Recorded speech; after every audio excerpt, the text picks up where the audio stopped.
మరి ఏ సమయం మనిషి జీవితంలో ఏమైపోతుందో తెలియదమ్మా. ఒక నరుని ఆయువాట ఎలాంటిదట అంటే గడ్డి పువ్వు లాంటిదట, అవునా కదా?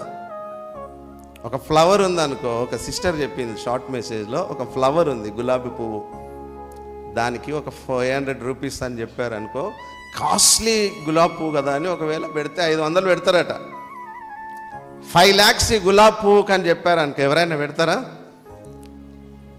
ఆమె ఆలోచిస్తుంది కదా, అవును ఇది పొద్దున బాగానే ఉంటుంది, సాయంత్రం అయిపోతే ఏమైపోతుంది? వాడిపోయే ఈ వస్తువుకి ఎందుకు విలువైనది?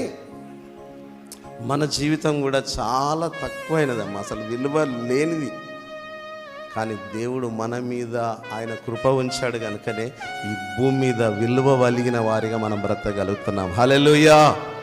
మనకు దేవుడు అంత శ్రేష్టమైన జీవితాన్ని ఇచ్చాడు. ఈరోజు మనం కూడా దేవుని కృపలో ఉన్నప్పుడు ఆయన కృపను గూర్చి ఎప్పుడు మనము పాడాలి.